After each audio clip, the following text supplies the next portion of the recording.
What's going on, everybody? Welcome back to the Dorky and 40 channel. Today we are going to talk about airbrushes. Your first one, whether you want to paint models or t-shirts or maybe even your quad, whatever. We're going to talk about some of the best first airbrushes that you can get, and they probably could be the last ones you ever buy.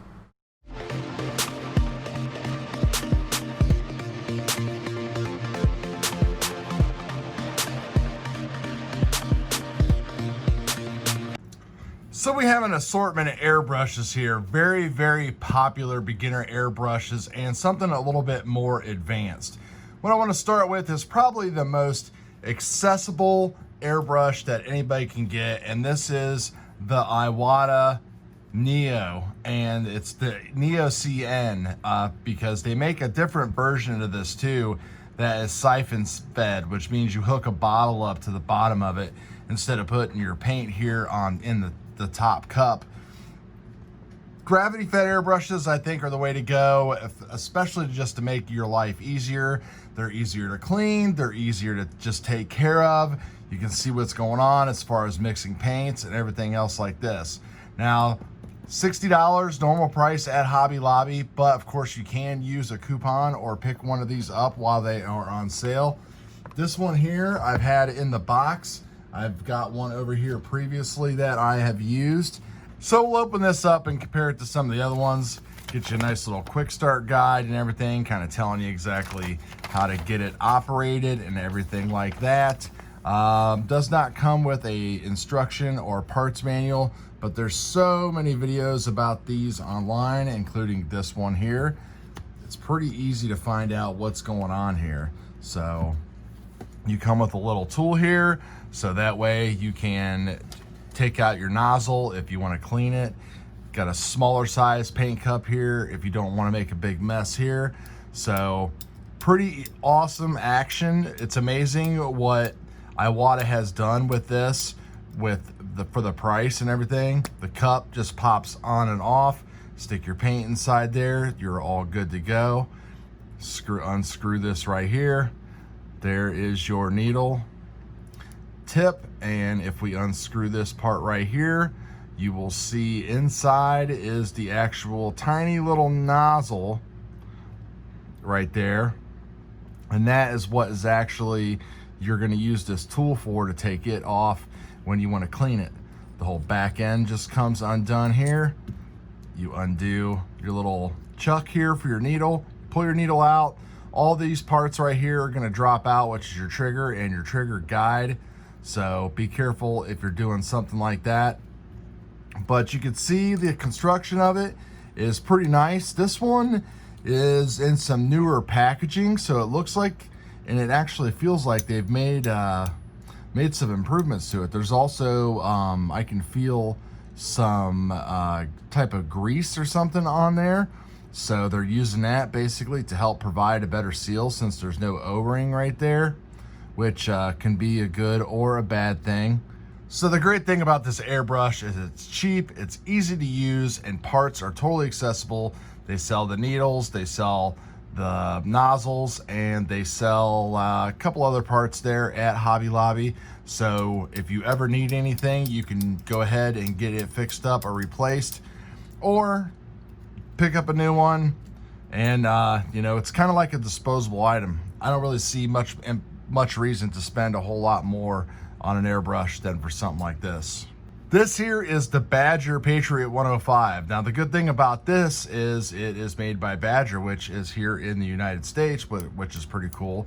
And you can see the action is about the same. These are what they call a dual action airbrush, which means you push down for air and pull back to get paint. It's got another paint cap on it and stuff like that. You also have little needle protector there. Now, the one thing I do like about the Badgers is that they have a self-centering nozzle. So the nozzle itself does not screw in or anything like that.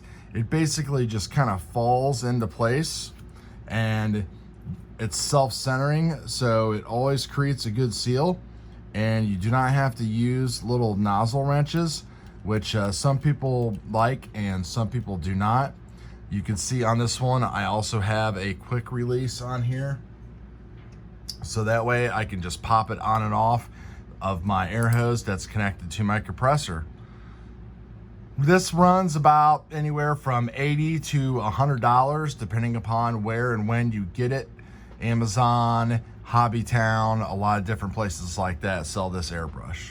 Now, you'll see a lot of airbrushes like this now that mimic that, but nobody does this better than Grex. This is the Grex Tritium, and this is a dual action trigger underhand, I guess you would say, type of an airbrush.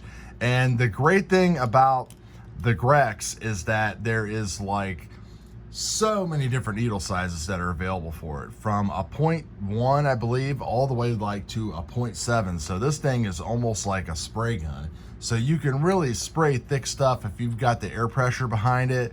It's a little bit more forgiving when it comes to spraying things like metallics and stuff like that, when you're able to use a bigger nozzle, so that way you don't get clogs and everything as much. You've got some magnetic tips there on the front. This also does use a regular tie-up. This also does use a regular style of nozzle that you would have to go ahead and use a tool to get that on and off, but that's not really a big deal. The one downside is the price, and I guess the other downside too is if you can't get this serviced by yourself doing your regular cleaning and everything, the mechanism inside here, even though there is some good YouTube videos and stuff like that, there are some parts inside here that are just not replaceable by yourself, and you would have to send it in for service. Same thing goes with all airbrushes. There's a seal mechanism inside here to prevent stuff from going and blowing back into this mechanism that goes back and forth.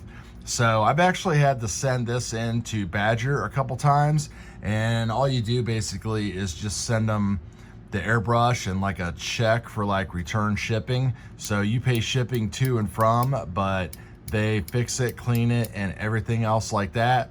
But 99% of the time, as long as you don't put it away with a bunch of stuff in it, or even if you do, you can always run more type of lacquer thinner through it, or run it through an ultrasonic cleaner like I have, something like that, just to make things flow and work better consistently. Now, of course, there are a few other things you're going to need if you use an airbrush. You're going to need like an air source, a hose, everything like that. I have the Iwata Studio Jet, you can see right there, which is a bigger type of tabletop compressor that has a small tank on it. It'll spray a higher pressure, even though typically I don't use it, but it's just nice to have it because there's kind of like that fine line where you can get away with a cheaper compressor from like Harbor Freight or something like that, and it will get the job done.